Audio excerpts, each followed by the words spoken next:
Hello दोस्तों, स्वागत है आपका अपने ही यूट्यूब चैनल किस्से कहानियों की ऑडियो लाइब्रेरी पर। अभी हम सुन रहे हैं मुंशी प्रेमचंद्र द्वारा रचित उपन्यास गोदान का भाग 22। तो चलिए सुनते हैं आज का भाग। देहातों में साल के 6 महीने किसी न किसी उत्सव में ढोल मजीरा बजता रहता है।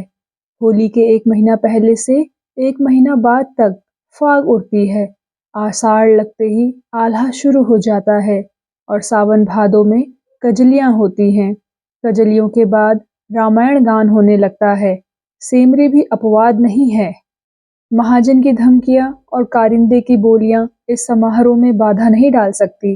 घर में अनाज नहीं है, देह पर कपड़े नहीं है, गांठ में पैसे नहीं है, कोई परवाह नहीं। जीवन की आनंद वृत्ति तो दबाई नहीं जा सकती, हंसे बिना तो जिया नहीं जा सकता। यों होली में गाने बजाने का मुख्य स्थान नोखे राम की चौपाल थी। वहीं भंग बनती थी, वहीं रंग उड़ता था, वहीं नाच होता था। इस उत्सव में कारिंदा साहब के 10-5 रुपए खर्च हो जाते थे और किसमें यह सामर्थ्य थी कि अपने द्वार पर जलसा करता। लेकिन अब की गोबर ने गांव के सारे नवयुवकों को अपने द्वार पर खींच लिया है और नोखेराम की चौपाल खाली पड़ी हुई है। गोबर के द्वार पर भंग घुट रही है, पान के बीड़े लग रहे हैं, रंग घोला जा रहा है, फर्श बिछा हुआ है, गाना हो रहा है और चौपाल में सन्नाटा छाया हुआ है। भंग रखी हुई है, पीसे कौन? ढोल मजीरा सब मौजूद है, पर गाए कौन? जिसे देखो गोबर के द्वार की ओर दौड़ा चला जा रहा है। यहाँ भंग में गुलाब जल और केसर और बादाम की बहार है। हाँ हाँ, सेर भर बादाम गोबर खुद लाया। पीते ही चोला तर हो जाता है, आंखें खुल जाती हैं। खमीरा तंबाकू लाया है, खास बिस्वा की, रंग में भी केवड़ा छोड़ा है। रुपए कमाना भी जानता है और खर्च करना भी जानता है। गाड़ कर रख लो तो कौन देखता है। धन की यही शोभा है। और केवल भंग ही नहीं है, जितने गाने वाले हैं सबका नेवता भी है। और गांव में न नाचने वालों की कमी है, न गाने वालों की और न अभिनय करने वालों की। शोभा ही लंगड़ों की ऐसी नकल करता है कि कोई क्या करेगा। और बोली की नकल करने में तो उसका सानी नहीं है। जिसकी बोली कहो उसकी बोली, आदमी की भी जानवर की भी। गिरधर नकल करने में बेजोड़ है। वकील की नकल वह करे, पटवारी की नकल वह करे, थानेदार की, चपरासी की, सेठ की, सभी की नकल कर सकता है। हाँ, बेचारे के पास वैसा सामान नहीं है, मगर अब की गोबर ने उसके लिए सभी सामान मंगा दिया है। उसकी नकलें देखने योग होंगी। यह चर्चा इतनी फैली कि सांझ से ही तमाशा देखने वाले जमा होने लगे। आसपास के गांव से दर्शकों की टोलियां आने लगी। 10 बजते बजते 3-4 हजार आदमी जमा हो गए। और जब गिरधर झिंगुरी सिंह का रूप धरे अपनी मंडली के साथ खड़ा हुआ, तो लोगों को खड़े होने की जगह भी ना मिलती थी। वही खलवाट सिर, वही बड़ी मूछें और वही तोंद। बैठे भोजन कर रहे हैं और पहली ठकुराइन बैठी पंखा झल रही हैं। ठाकुर ठकुराइन को रसिक नेत्रों से देखकर कहते हैं, अब भी तुम्हारे ऊपर वह जोबन है कि कोई जवान भी देख ले तो तड़प जाए। और ठकुराइन फूल कर कहती हैं, जभी तो नई नवेली लाए। ठाकुर बोला, उसे तो लाया हूँ तुम्हारी सेवा करने के लिए, वह तुम्हारी क्या बराबरी करेगी। छोटी बीवी यह वाक्य सुन लेती है और मुंह फुलाकर चली जाती है। दूसरे दृश्य में ठाकुर खाट पर लेटे हैं और छोटी बहू मुंह फेरे हुए जमीन पर बैठी है। ठाकुर बार बार उसका मुंह अपनी ओर फेरने की विफल चेष्टा करके कहते हैं, मुझसे क्यों रूठी हो मेरी लाडली। छोटी बहू बोली, तुम्हारी लाडली जहाँ हो वहां जाओ, मैं तो लौंडी हूँ, दूसरों की सेवा टहल करने के लिए लाई हूँ। ठाकुर बोले, तुम मेरी रानी हो, तुम्हारी सेवा टहल करने के लिए वह बुढ़िया है तो। पहली ठकुराइन सुन लेती है और झाड़ू लेकर घर में घुसती है और कई झाड़ू उन पर जमाती है। ठाकुर साहब जान बचाकर भागते हैं। फिर दूसरी नकल हुई, जिसमें ठाकुर ने 10 रुपए का दस्तावेज लिखकर 5 रुपए दिए। शेष नजराने और तहरीर, दस्तूरी और ब्याज में काट लिए। किसान आकर ठाकुर के चरण पकड़कर रोने लगता है। बड़ी मुसीबत से ठाकुर रुपए देने पर राजी होते हैं। जब कागज लिखा जाता है और आसामी के हाथ में 5 रुपए रख दिए जाते हैं तो वह चकराकर पूछता है, यह तो 5 ही है मालिक। ठाकुर बोले, 5 नहीं 10 हैं, घर जाकर गिनना। किसान बोला, नहीं सरकार 5 हैं। ठाकुर बोले, 1 रुपया नजराने का हुआ कि नहीं? किसान बोला, हाँ सरकार। ठाकुर बोले, 1 तहरीर का? किसान बोला, हाँ सरकार। ठाकुर बोले, 1 कागज का? किसान बोला, हाँ सरकार। ठाकुर बोला, 1 दस्तूरी का? किसान बोला, हाँ सरकार। ठाकुर ने बोला, और 1 सूद का? किसान बोला, हाँ सरकार। ठाकुर बोले, 5 नकद 10 हुए कि नहीं? किसान बोला, हाँ सरकार, अब यह 5 भी मेरी ओर से रख लीजिए। ठाकुर बोले, कैसा पागल है? किसान बोला, नहीं सरकार, 1 रुपया छोटी ठकुराइन का नजराना, 1 रुपया बड़ी ठकुराइन का, 1 रुपया छोटी ठकुराइन के पान खाने को, 1 बड़ी ठकुराइन के पान खाने को, बाकी बचा 1 वह आपकी क्रियाकर्म के लिए। इस तरह नोखेराम, पटेश्वरी और दाता दीन की बारी बारी से सबकी खबर ली गई और फप्तियों में चाहे कोई नया पन्ना हो और नकलें पुरानी हो, लेकिन गिरधारी का ढंग ऐसा हास्यजनक था, दर्शक इतने सरल हृदय थे कि बेबात की बात में भी हंसते थे। रात भर भड़ैती होती रही और सताए हुए दिल कल्पना में प्रतिशोध पाकर प्रसन्न होते रहे। आखिरी नकल समाप्त हुई तो कौवे बोल रहे थे। सवेरे होते ही जिसे देखो उसी की जबान पर वही रात के गाने, वही नकल, वही फिक्रे। मुखिए तमाशा बन गए। जिधर निकलते हैं उधर ही 2-4 लड़के पीछे लग जाते हैं और वही फिक्रे कसते हैं। झिंगुरी सिंह तो दिल्लगीबाज आदमी थे, इसे दिल्लगी में लिया, मगर पटेश्वरी में चिढ़ने की बुरी आदत थी और पंडित दाता दीन तो इतने तुनक मिजाज थे कि लड़ने पर तैयार हो जाते थे।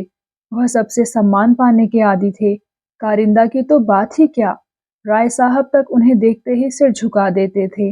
उनकी ऐसी हंसी उड़ाई जाए और अपने ही गांव में, यह उनके लिए असह्य था। अगर उनमें ब्रह्म तेज होता तो इन दुष्टों को भस्म कर देते, ऐसा शाप देते कि सब के सब भस्म हो जाते। लेकिन इस कलयुग में शाप का असर ही जाता रहा, इसलिए उन्होंने कलयुग वाला हथियार निकाला। होरी के द्वार पर आए और आंखें निकाल कर बोले, क्या आज भी तुम काम करने ना चलोगे होरी? अब तो तुम अच्छे हो गए, मेरा कितना हरज हो गया, यह तुम नहीं सोचते। गोबर देर में सोया था, अभी अभी उठा था और आंखें मलता हुआ बाहर आ रहा था कि दाता दीन की आवाज कान में पड़ी। पालागन करना तो दूर रहा, उल्टे और हेकड़ी दिखाकर बोला, अब वह तुम्हारी मजदूरी ना करेंगे, हमें अपनी ऊख जो बोनी है। दाता दीन ने सुरती फांकते हुए कहा, काम कैसे नहीं करेंगे, साल के बीच में काम नहीं छोड़ सकते। जेठ में छोड़ना हो छोड़ दें, करना हो करें, उसके पहले नहीं छोड़ सकते। गोबर ने जम्हाई लेकर कहा, उन्होंने तुम्हारी गुलामी नहीं लिखी है, जब तक इच्छा थी काम किया, अब नहीं इच्छा है नहीं करेंगे, इसमें कोई जबरदस्ती नहीं कर सकता। दाता दीन ने पूछा, तो होरी काम नहीं करेंगे? गोबर बोला, ना। दाता दीन बोले, तो हमारे रुपए सूद समेत दे दो। 3 साल का सूद होता है 100 रुपया, असल मिलाकर 200 रुपए होते हैं। हमने समझा था 3 रुपए महीने सूद में कटते जाएंगे, लेकिन तुम्हारी इच्छा नहीं है तो मत करो, मेरे रुपए दे दो। धन्ना सेठ बनते हो तो धन्ना सेठ का काम करो। होरी ने दाता दीन से कहा, तुम्हारी चाकरी से मैं कब इनकार करता हूँ महाराज, लेकिन हमारी ऊख भी तो बोने को पड़ी है। गोबर ने बाप को डांटा, बोला, कैसी चाकरी और किसकी चाकरी? यहाँ तो कोई किसी का चाकर नहीं, सभी बराबर हैं। अच्छी दिल लगी है, किसी को 100 रुपए उधार दिए और उससे सूद में जिंदगी भर काम लेते रहे। मूल ज्यों का त्यों, यह महाजनी नहीं है, खून चूसना है। दाता दीन बोले, तो रुपए दे दो भैया, लड़ाई काहे की, मैं आने रुपए ब्याज लेता हूँ। तुम्हें गांव घर का समझकर आध आने रुपए पर दिया था। गोबर बोला, हम तो 1 रुपया सैकड़ा देंगे, 1 कौड़ी बेसी नहीं, तुम्हें लेना हो तो लो, नहीं अदालत से ले लेना। 1 रुपया सैकड़े ब्याज कम नहीं होता। दाता दीन बोले, मालूम होता है रुपए की गर्मी हो गई है। गोबर बोला, गर्मी तो उन्हें होती है जो 1 के 10 लेते हैं, हम तो मजदूर हैं, हमारी गर्मी पसीने के रास्ते बह जाती है। मुझे याद है तुमने बैल के लिए 30 रुपए दिए थे, उसके 100 रुपए हुए और अब 100 के 200 हो गए। इसी तरह तुम लोगों ने किसानों को लूट लूट कर मजदूर बना डाला और अपने आप उनकी जमीन के मालिक बन बैठे। 30 के 200? कुछ हद है। कितने दिन हुए होंगे दादा? होरी ने कातर कंठ से कहा। यही 8-9 साल हुए होंगे। गोबर ने छाती पर हाथ रखकर कहा। 9 साल में 30 रुपए के 200? 1 रुपए के हिसाब से कितना होता है? उसने जमीन पर एक ठीकरे से हिसाब लगाकर कहा। 10 साल में 36 रुपए होते हैं, असल मिलाकर 66। उसके 70 रुपए ले लो, इससे बेसी मैं एक कौड़ी ना दूंगा। दाता दीन ने होरी को बीच में डालकर कहा। सुनते हो होरी, गोबर का फैसला? मैं अपने 200 छोड़ के 70 रुपए ले लूं, नहीं अदालत करूं। इस तरह का व्यवहार हुआ तो कै दिन संसार चलेगा? और तुम बैठे सुन रहे हो, मगर यह समझ लो मैं ब्राह्मण हूँ। मेरे रुपए हजम करके तुम चैन ना पाओगे। मैंने ये 70 रुपए भी छोड़े, मैं अदालत भी ना जाऊंगा। जाओ, अगर मैं ब्राह्मण हूँ तो अपने पूरे 200 रुपए लेकर दिखा दूंगा और तुम मेरे द्वार पर आओगे और हाथ बांध कर दोगे। दाता दीन झल्लाए हुए लौट पड़े। गोबर अपनी जगह बैठा रहा, मगर होरी के पेट में धर्म की क्रांति मची हुई थी। अगर ठाकुर या बनिए के रुपए होते तो उसे ज्यादा चिंता न होती, लेकिन ब्राह्मण के रुपए? उसकी एक पाई भी दब गई तो हड्डी तोड़ कर निकलेगी। भगवान न करे कि ब्राह्मण का कोप किसी पर गिरे। बंस में कोई चुल्लू भर पानी देने वाला, घर में दिया जलाने वाला भी नहीं रहता। उसका धर्म भीरु मन त्रस्त हो उठा। उसने दौड़कर पंडित जी के चरण पकड़ लिए और आर्त स्वर में बोला, महाराज, जब तक मैं जीता हूँ तुम्हारी एक एक पाई चुकाऊंगा। लड़कों की बातों पर मत जाओ, मामला तो हमारे तुम्हारे बीच में हुआ है, वो कौन होता है? दाता दीन जरा नरम पड़े, बोले, जरा इसकी जबरदस्ती देखो। कहता है 200 रुपए के 70 लो या अदालत जाओ। अभी अदालत की हवा नहीं खाई है। जब ही एक बार किसी के पाले पड़ जाएंगे तो फिर यह ताव न रहेगा। 4 दिन शहर में क्या रहे, तानाशाह हो गए। होरी बोला, मैं तो कहता हूँ महाराज, मैं तुम्हारी एक एक पाई चुकाऊंगा। दाता दीन बोला, तो कल से हमारे यहाँ काम करने आना पड़ेगा। होरी बोला, अपनी ऊख बोना है महाराज, नहीं तुम्हारा ही काम करता। दाता दीन चले गए तो गोबर ने तिरस्कार की आंखों से देखकर कहा, गए थे देवता को मनाने, तुम ही लोगों ने तो इन सबों का मिजाज बिगाड़ दिया है। 30 रुपए दिए, अब 200 रुपए लेगा और डांट ऊपर से बताएगा और तुमसे मजदूरी कराएगा और काम कराते कराते मार डालेगा। होरी ने अपने विचार से सत्य का पक्ष लेकर कहा, नीति हाथ से न छोड़ना चाहिए बेटा, अपनी अपनी करनी अपने साथ है। हमने जिस ब्याज पर रुपए लिए वह तो देने ही पड़ेंगे। फिर ब्राह्मण ठहरे, इनका पैसा हमें बचेगा? ऐसा माल तो इन्हीं लोगों को बचता है।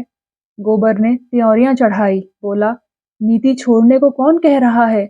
और कौन यह कह रहा है कि ब्राह्मण का पैसा दबा लो? मैं तो यही कहता हूँ कि इतना सूद नहीं देंगे। बैंक वाले 12 आने सूद लेते हैं, तुम 1 रुपये ले लो, और क्या किसी को लूट लोगे? होरी बोला, उनका रोया जो दुखी होगा। गोबर बोला, हुआ करे, उनके दुखी होने के डर से हम बिल क्यों खो दें? होरी बोला, बेटा, जब तक मैं जीता हूँ मुझे अपने रास्ते चलने दे, जब मैं मर जाऊं तो तुम्हारी जो इच्छा हो वह करना। गोबर बोला, तो फिर तुम ही देना। मैं तो अपने हाथों अपने पाँव में कुल्हाड़ी ना मारूंगा। मेरा गधापन था कि तुम्हारे बीच में बोला, तुमने खाया है तुम भरो, मैं क्यों अपनी जान दूं। यह कहता हुआ गोबर भीतर चला गया। झुनिया ने पूछा, आज सवेरे सवेरे दादा से क्यों उलझ पड़े? गोबर ने सारा वृत्तांत कह सुनाया और अंत में बोला, इनके ऊपर ऋण का बोझ इसी तरह बढ़ता जाएगा, मैं कहाँ तक भरूंगा। उन्होंने कमा कमा कर दूसरों का घर भरा है, मैं क्यों उनकी खोदी हुई खंदक में गिरूं। इन्होंने मुझसे पूछकर कर्ज नहीं लिया, न मेरे लिए लिया, मैं उसका देनदार नहीं हूँ। उधर मुखियों में गोबर को नीचा दिखाने के लिए षड्यंत्र रचा जा रहा था। यह लौंडा शिकंजे में ना कसा गया तो गांव में उधम मचा देगा। प्यादे से फर्जी हो गया है ना, टेढ़े तो चलेगा ही। जाने कहाँ से इतना कानून सीख आया है। कहता है रुपए सैकड़े सूद से बेसी ना दूंगा, लेना हो लो, नहीं अदालत जाओ। रात इसने सारे गांव के लौंडों को बटोर कर कितना अनर्थ किया, लेकिन मुखियों में भी ईर्ष्या की कमी न थी। सभी अपने बराबर वालों के परिहास पर प्रसन्न थे। पटेश्वरी और नोखेराम में बातें हो रही थी। पटेश्वरी ने कहा, मगर सबों के घर घर की रत्ती रत्ती का हाल मालूम है। झिंगुरी सिंह को तो सबों ने ऐसा रगेदा कि कुछ ना पूछो। दोनों ठकुराइनों की बातें सुन सुनकर लोग हंसी के मारे लौट गए। नोखेराम ने ठट्टा मारकर कहा, मगर नकल सच्ची थी। मैंने कई बार उनकी छोटी बेगम को द्वार पर खड़े लौंडों से हंसी करते देखा है। पटेश्वरी बोला, और बड़ी रानी काजल और सिंदूर और महावर लगाकर जवान बनी रहती है। नोखेराम बोला, दोनों में रात दिन छिड़ी रहती है। झिंगुरी पक्का बेहया है, कोई दूसरा होता तो पागल हो जाता। पटेश्वरी बोला, सुना तुम्हारी बड़ी भद्दी नकल की, चमरिया के घर में बंद करके पिटवाया। नोखेराम बोला, मैं तो बच्चा पर बकाया लगान का दावा करके ठीक कर दूंगा। वह भी क्या याद करेंगे कि किसी से पाला पड़ा था। पटेश्वरी बोला, लगान तो उसने चुका दिया है ना। नोखेराम बोला, लेकिन रसीद तो मैंने नहीं दी। सबूत क्या है कि लगान चुका दिया? और यहाँ कौन हिसाब किताब देखता है? आज ही प्यादा भेजकर बुलाता हूँ। होरी और गोबर दोनों ऊख बोने के लिए खेत सींच रहे थे। अब की ऊख की खेती होने की आशा तो थी नहीं, इसलिए खेत परती पड़ा हुआ था। अब बैल आ गए हैं तो ऊख क्यों ना बोई जाए। मगर दोनों जैसे 36 बने हुए थे, ना बोलते थे ना ताकते थे। होरी बैलों को हाँक रहा था और गोबर मोट ले रहा था। सोना और रूपा दोनों खेत में पानी दौड़ा रही थी कि उनमें झगड़ा हो गया। विवाद का विषय यह था कि झिंगुरी सिंह की छोटी ठकुराइन पहले खुद खाकर पति को खिलाती है या पति को खिलाकर तब खुद खाती है। सोना कहती थी पहले वो खुद खाती है। रूपा का मत इसके प्रतिकूल था। रूपा ने जिरह की, बोली, अगर वह पहले खाती तो क्यों मोटी नहीं है? ठाकुर क्यों मोटे हैं? अगर ठाकुर उन पर गिर पड़े तो ठकुराइन पिस जाए। सोना ने प्रतिवाद किया, तू समझती है अच्छा खाने से लोग मोटे हो जाते हैं? अच्छा खाने से लोग बलवान होते हैं, मोटे नहीं होते। मोटे होते हैं घास पात खाने से। रूपा बोली, तो ठकुराइन ठाकुर से बलवान है क्या? सोना बोली, और क्या। अभी उस दिन दोनों में लड़ाई हुई तो ठकुराइन ने ठाकुर को ऐसा ढकेला कि उनके घुटने फूट गए। रूपा बोली, तो तू भी पहले अपने आप खाकर तब जीजा को खिलाएगी। सोना बोली, और क्या। रूपा बोली, अम्मा तो पहले दादा को खिलाती है। सोना बोली, तभी तो जब देखो तब दादा डांट देते हैं। मैं बलवान होकर अपने मर्द को काबू में रखूंगी। तेरा मर्द तुझे पीटेगा, तेरी हड्डी तोड़ कर रख देगा। रूपा रुआंसी होकर बोली, क्यों पीटेगा? मैं मार खाने का काम ही ना करूंगी। सोना बोली, वह कुछ ना सुनेगा।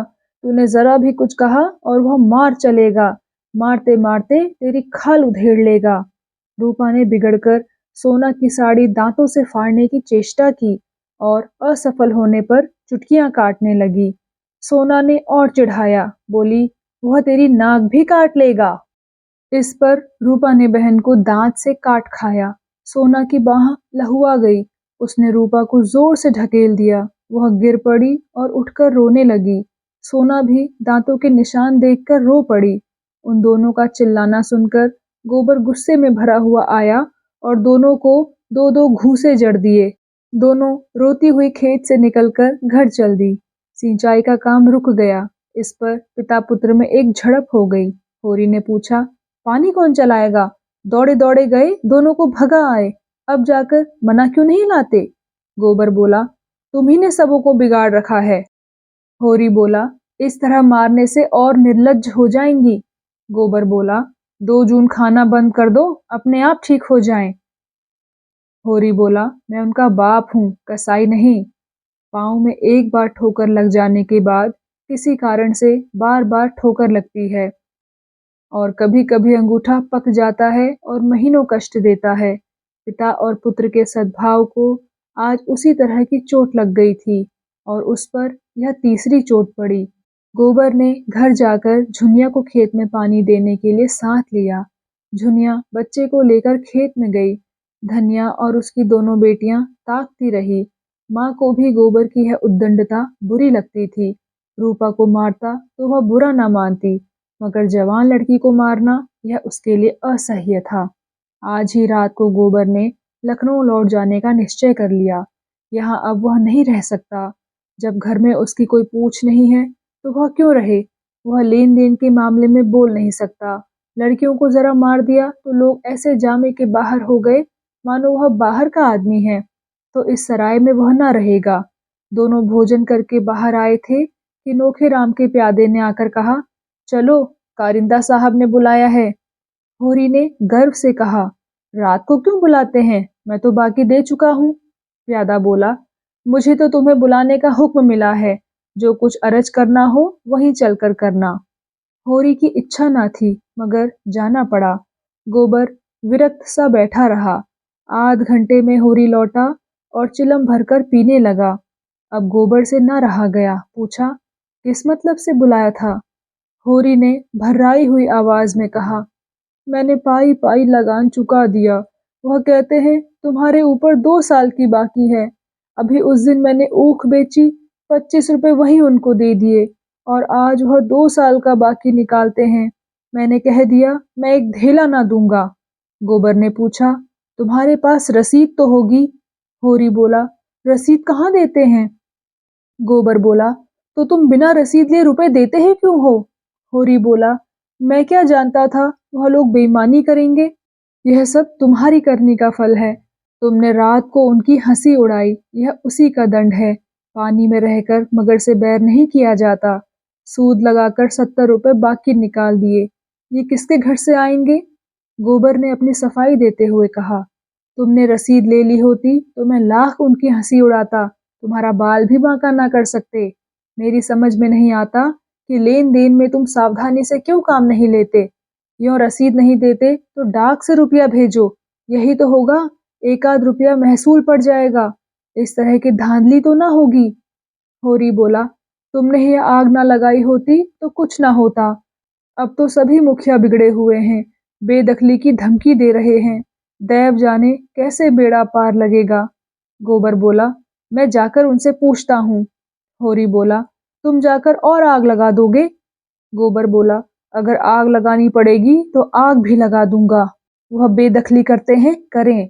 मैं उनके हाथ में गंगा जली रखकर अदालत की कसम खिलाऊंगा। तुम दुम दबाकर बैठे रहो, मैं इसके पीछे जान लड़ा दूंगा। मैं किसी का एक पैसा दबाना नहीं चाहता, न अपना एक पैसा खोना चाहता हूँ। वह उसी वक्त उठा और नोखेराम की चौपाल में जा पहुंचा। देखा तो सभी मुखिया लोगों की कैबिनेट बैठी हुई है। गोबर को देखकर सबके सब सतर्क हो गए। वातावरण में षड्यंत्र की सी कुंठा भरी हुई थी। गोबर ने उत्तेजित कंठ से पूछा, यह क्या बात है कारिंदा साहब कि आपको दादा ने हाल तक का लगान चुकता कर दिया और आप अभी 2 साल की बाकी निकाल रहे हैं। यह कैसा गोलमाल है। नोखेराम ने मसनद पर लेटकर रौब दिखाते हुए कहा, जब तक होरी है मैं तुमसे लेन देन की कोई बातचीत नहीं करना चाहता। गोबर ने आहत स्वर में कहा, तो मैं घर में कुछ नहीं हूँ। नोखेराम बोला, तुम अपने घर में सब कुछ होंगे, यहाँ तुम कुछ नहीं हो। गोबर बोला, अच्छी बात है, आप बेदखली दायर कीजिए। मैं अदालत में तुमसे गंगा जली उठवाकर रुपए दूंगा। इसी गांव से 100 शहादतें दिलाकर साबित कर दूंगा कि तुम रसीद नहीं देते। सीधे सादे किसान हैं, कुछ बोलते नहीं, तो तुमने समझ लिया कि सब काठ के उल्लू हैं। राय साहब वहीं रहते हैं जहां मैं रहता हूँ। गांव के सब लोग उन्हें हवा समझते होंगे, मैं नहीं समझता। रत्ती रत्ती हाल कहूंगा और देखूंगा तुम कैसे मुझसे दोबारा रुपए वसूल कर लेते हो। उसकी वाणी में सत्य का बल था। डरपोक प्राणियों में सत्य भी गूंगा हो जाता है। वही सीमेंट जो ईंट पर चढ़कर पत्थर हो जाता है, मिट्टी पर चढ़ा दिया जाए तो मिट्टी हो जाएगा। गोबर की निर्भीक स्पष्टवादिता ने उस अनीत की बख्तर को बेध डाला, जिससे सज्जित होकर नोखेराम की दुर्बल आत्मा अपने को शक्तिमान समझ रही थी। नोखेराम ने जैसे कुछ याद करने का प्रयास करके कहा, तुम इतने गर्म क्यों हो रहे हो। इसमें गर्म होने की कौन बात है। अगर होरी ने रुपए दिए हैं तो कहीं ना कहीं तो टाके गए होंगे। मैं कल कागज निकाल कर देखूंगा। अब मुझे कुछ कुछ याद आ रहा है कि शायद होरी ने रुपए दिए थे। तुम निशा खातिर रहो। अगर रुपए यहाँ आ गए हैं तो कहीं जा नहीं सकते। तुम थोड़े से रुपए के लिए झूठ थोड़े ही बोलोगे। और ना मैं ही इन रुपयों से धनी हो जाऊंगा। गोबर ने चौपाल से आकर होरी को ऐसा लथाड़ा कि बेचारा स्वार्थ भीरू बूढ़ा रुआंसा हो गया। बोला, तुम तो बच्चों से भी गए बीते हो, जो बिल्ली की म्याऊं सुनकर चिल्ला उठते हो। कहाँ कहाँ तुम्हारी रक्षा करता फिरूंगा। मैं तुम्हें 70 रुपए दिए जाता हूँ। दाता दीन ले तो देकर भरपाई लिखा लेना। उसके ऊपर तुमने 1 पैसा भी दिया तो फिर मुझसे 1 पैसा भी नहीं पाओगे। मैं परदेस में इसलिए नहीं पड़ा हूँ कि तुम अपने को लुटवाते रहो और मैं कमाकर भरता रहूं। मैं कल चला जाऊंगा, लेकिन इतना कहे देता हूँ, किसी से 1 पैसा उधार मत लेना और किसी को कुछ मत देना। मंगरू, दुलारी, दाता दीन सभी से 1 रुपया सैकड़े सूद कराना होगा। धनिया भी खाना खाकर बाहर निकल आई। बोली, अभी क्यों जाते हो बेटा? 2-4 दिन और रहकर ऊख की बोनी करा लो और कुछ लेन देन का हिसाब भी ठीक कर लो तो जाना। गोबर ने शान जमाते हुए कहा, मेरा 2-3 रुपया रोज का घाटा हो रहा है, यह भी समझती हो। यहाँ मैं बहुत बहुत तो 4 आने की मजदूरी ही तो करता हूँ, और अब की मैं झुनिया को भी लेता जाऊंगा। वहाँ मुझे खाने पीने की बड़ी तकलीफ होती है। धनिया ने डरते डरते कहा, जैसी तुम्हारी इच्छा, लेकिन वहाँ वह कैसे अकेले घर संभालेगी, कैसे बच्चे की देखभाल करेगी। गोबर बोला, अब बच्चे को देखूं कि अपनी सुविधा देखूं, मुझसे चूल्हा नहीं फूका जाता। धनिया बोली, ले जाने को मैं नहीं रोकती, लेकिन परदेस में बाल बच्चों के साथ रहना, ना कोई आगे ना पीछे, सोचो कितना झंझट है। गोबर बोला, परदेस में संगी साथी निकल ही आते हैं अम्मा, और यह तो स्वार्थ का संसार है। जिसके साथ 4 पैसे गम खाओ वही अपना, खाली हाथ तो माँ बाप भी नहीं पूछते। धनिया कटाक्ष समझ गई, उसके सिर से पांव तक आग लग गई। बोली, माँ बाप को भी तुमने उन्हीं पैसे के यारों में समझ लिया। गोबर बोला, आंखों देख रहा हूँ। धनिया बोली, नहीं देख रहे हो, माँ बाप का मन इतना निठुर नहीं होता। हाँ, लड़के अलबत्ता जहाँ 4 पैसे कमाने लगे कि माँ बाप से आंखें फेर ली। इसी गांव में 1-2 नहीं 10-20 परतोक दे दूं। माँ बाप करज कवाम लेते हैं किसके लिए? लड़के लड़कियों के लिए ही कि अपने भोग विलास के लिए। गोबर बोला, क्या जाने तुमने किसके लिए करज लिया, मैंने तो 1 पैसा भी नहीं जाना। धनिया बोली, बिना पाले ही इतने बड़े हो गए। गोबर बोला, पालने में तुम्हारा क्या लगा? जब तक बच्चा था दूध पिला दिया, फिर लावारिस की तरह छोड़ दिया। जो सबने खाया वही मैंने खाया। मेरे लिए दूध नहीं आता था, मक्खन नहीं बंधा था। और तुम और दादा चाहते हैं कि मैं सारा कर्ज चुकाऊं, लगान दूं, लड़कियों का ब्याह करूं, जैसे मेरी जिंदगी तुम्हारा ही देना भरने के लिए है। मेरे भी तो बाल बच्चे हैं। धनिया सन्नाटे में आ गई। एक ही क्षण में उसके जीवन का मृदु स्वप्न जैसे टूट गया। अब तक वह मन में प्रसन्न थी कि अब उसका दुख दरिद्र सब दूर हो गया। जब से गोबर घर आया, उसके मुख पर हास की एक छटा खिली रहती थी। उसकी वाणी में मृदुता और व्यवहारों में उदारता आ गई।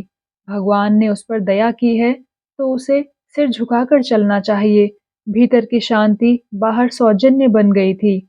ये शब्द तपते बालू की तरह हृदय पर पड़े और चने की भांति सारे अरमान झुलस गए। उसका सारा घमंड चूर चूर हो गया। इतना सुन लेने के बाद अब जीवन में क्या रस रह गया? जिस नौका पर बैठकर इस जीवन सागर को पार करना चाहती थी, वह टूट गई तो किस सुख के लिए जिए? लेकिन नहीं, उसका गोबर इतना स्वार्थी नहीं है। उसने कभी माँ की बात का जवाब नहीं दिया, कभी किसी बात के लिए जिद नहीं की। जो कुछ रूखा सूखा मिल गया, वही खा लेता था। वही भोला भाला शील स्नेह का पुतला आज क्यों ऐसी दिल तोड़ने वाली बातें कर रहा है? उसकी इच्छा के विरुद्ध तो किसी ने कुछ नहीं कहा। माँ बाप दोनों ही उसका मुंह जोहते रहते हैं। उसने खुद ही लेन देन की बात चलाई। नहीं, उससे कौन कहता है कि तू माँ बाप का देना चुका। माँ बाप के लिए यही क्या कम सुख है कि वह इज्जत आबरू के साथ भले मानसों की तरह कमाता खाता है। उससे कुछ हो सके तो माँ बाप की मदद कर दे, नहीं हो सकता तो माँ बाप उसका गला न दबाएंगे। झुनिया को ले जाना चाहता है, खुशी से ले जाए। धनिया ने तो केवल उसकी भलाई के ख्याल से कहा था कि झुनिया को वहां ले जाने में उसे जितना आराम मिलेगा, उससे कहीं ज्यादा झंझट बढ़ जाएगा। उसमें ऐसी कौन सी लगने वाली बात थी कि वो इतना बिगड़ उठा? हो ना हो, यह आग झुनिया ने लगाई है। वही बैठे बैठे उसे मंत्र पढ़ा रही है। यहाँ शौक श्रृंगार करने को नहीं मिलता, घर का कुछ ना कुछ काम भी करना पड़ता है। वहाँ रुपए पैसे हाथ में आएंगे, मजे से चिकना खाएगी, चिकना पहनेगी और टांग फैलाकर सोएगी। दो आदमियों की रोटी पकाने में क्या लगता है, वहाँ तो पैसा चाहिए। सुना बाजार में पकी पकाई रोटियां मिल जाती हैं। यह सारा उपद्रव उसी ने खड़ा किया है। शहर में कुछ दिन रह भी चुकी है, वहाँ का दाना पानी मुंह लगा हुआ है। यहाँ कोई पूछता ना था, यह भोंदू मिल गया, इसे फांस लिया। जब यहाँ 5 महीने का पेट लेकर आई थी, तब कैसे म्याऊं म्याऊं करती थी। तब यहाँ शरण ना मिली होती तो आज कहीं भीख मांगती होती। यह उसी नेकी का बदला है, इसी चुड़ैल के पीछे दान देना पड़ा। बिरादरी में बदनामी हुई, खेती लुट गई, सारी दुर्गत हो गई और आज यह चुड़ैल जिस पत्तल में खाती है उसी में छेद कर रही है। पैसे देखे तो आंख हो गई, तभी ऐंठी ऐंठी फिरती है, मिजाज नहीं मिलता। आज लड़का 4 पैसे कमाने लगा है ना, इतने दिनों बात नहीं पूछी तो सास के पांव दबाने के लिए तेल लिए दौड़ती थी। डाइन उसके जीवन की निधि को उसके हाथ से छीन लेना चाहती है। दुखित स्वर में बोली, यह मंत्र तुम्हें कौन दे रहा है बेटा? तुम तो ऐसे ना थे। माँ बाप तुम्हारे ही हैं, बहनें तुम्हारी ही हैं, ये घर तुम्हारा ही है। यहाँ बाहर का कौन है? और हम क्या बहुत दिन बैठे रहेंगे? घर की मर्यादा बनाए रहोगे तो तुम्ही को सुख होगा। आदमी घर वालों के लिए ही धन कमाता है कि और किसी के लिए? अपना पेट तो सूअर भी पाल लेता है। मैं ना जानती थी झुनिया नागिन बनकर हम ही को डसेगी। गोबर ने तिनक कर कहा, अम्मा नादान नहीं हूँ कि झुनिया मुझे मंत्र पढ़ाएगी, तुम उसे नाहक कोस रही हो। तुम्हारी गृहस्थी का सारा बोझ मैं नहीं उठा सकता। मुझसे जो कुछ हो सकेगा तुम्हारी मदद कर दूंगा, लेकिन अपने पाँव में बेड़ियां नहीं डाल सकता। झुनिया भी कोठरी से निकलकर बोली, अम्मा जुलाहे का गुस्सा दाढ़ी पर ना उतारो, कोई बच्चा नहीं है कि उन्हें फोड़ लूंगी। अपना अपना भला बुरा सब समझते हैं। आदमी इसलिए नहीं जन्म लेता कि सारी उम्र तपस्या करता रहे और एक दिन खाली हाथ मर जाए। सब जिंदगी का कुछ सुख भोगना चाहते हैं। सबकी लालसा होती है कि हाथ में 4 पैसे हों। धनिया ने दांत पीस कर कहा, अच्छा झुनिया बहुत ज्ञान न बघार, अब तू भी अपना भला बुरा सोचने योग्य हो गई है। जब यहाँ आकर मेरे पैरों पर सिर रखकर रो रही थी, तब अपना भला बुरा नहीं सूझा था? उस घड़ी हम भी अपना भला बुरा सोचने लगते तो आज तेरा कहीं पता ना होता। इसके बाद संग्राम छिड़ गया। ताने महने, गाली गलौज, थुक्का फजीहत, कोई बात न बची। गोबर भी बीच बीच में डंक मारता जाता था। होरी बरौठे में बैठा सब कुछ सुन रहा था। सोना और रूपा आंगन में सिर झुकाए खड़ी थी। दुलारी, पुनिया और कई स्त्रियां बीच बचाव करने आ पहुंची। गर्जन के बीच में कभी कभी बूंदें भी गिर जाती थी। दोनों ही अपने अपने भाग्य को रो रही थी। दोनों ही ईश्वर को कोस रही थी और दोनों अपनी अपनी निर्दोषिता सिद्ध कर रही थी। झुनिया गड़े मुर्दे उखाड़ रही थी। आज उसे हीरा और शोभा से विशेष सहानुभूति हो गई थी, जिन्हें धनिया ने कहीं का न रखा था। धनिया की आज तक किसी से न पटी थी, तो झुनिया से कैसे पट सकती थी? धनिया अपनी सफाई देने की चेष्टा कर रही थी, लेकिन न जाने क्या बात थी कि जनमत झुनिया की ओर था। शायद इसलिए कि झुनिया संयम हाथ से न जाने देती थी और धनिया आपे से बाहर थी। शायद इसलिए कि झुनिया अब कमाऊ पुरुष की स्त्री थी और उसे प्रसन्न रखने में ज्यादा मसलहत थी। अब होरी ने आंगन में आकर कहा, मैं तेरे पैरों पड़ता हूँ धनिया, चुप रहे, मेरे मुंह में कालिख मत लगा। हाँ, अभी मन न भरा हो तो और सुन। धनिया फुंकार मारकर उधर दौड़ी, बोली, तुम भी मोटी डाल पकड़ने चले, मैं ही दोषी हूँ, वह तो मेरे ऊपर फूल बरसा रही है। संग्राम का क्षेत्र बदल गया। होरी बोला, जो छोटों के मुंह लगे वह छोटा। धनिया किस तर्क से झुनिया को छोटी मान ले? होरी ने व्यथित कंठ से कहा, अच्छा वह छोटी नहीं बड़ी सही।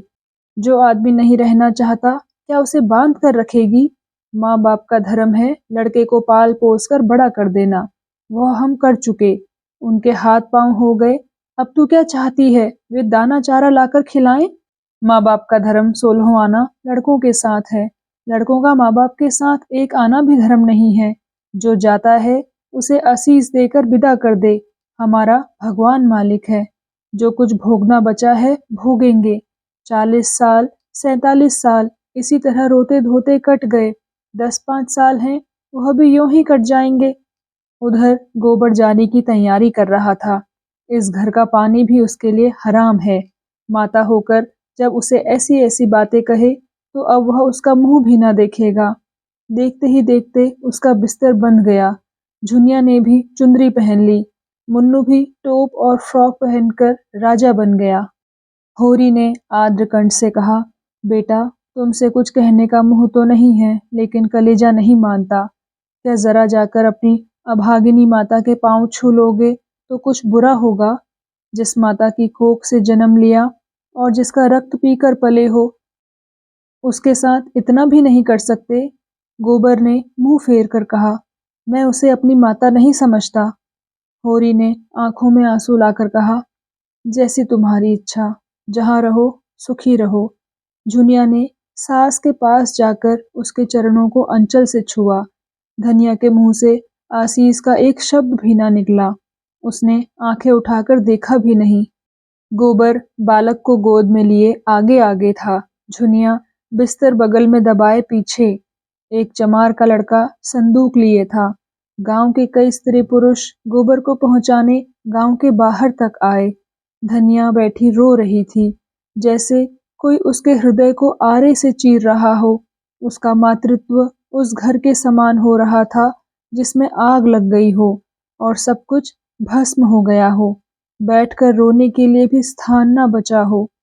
तो दोस्तों, कैसा लगा आपको आज का भाग? कृपया कमेंट सेक्शन में आकर ज़रूर बताइएगा। और अगर आपने अभी तक इस चैनल को सब्सक्राइब नहीं किया है तो कृपया सब्सक्राइब भी ज़रूर कर लीजिएगा। मैं मिलती हूँ आपसे इसी कहानी के अगले भाग के साथ। तब तक के लिए धन्यवाद।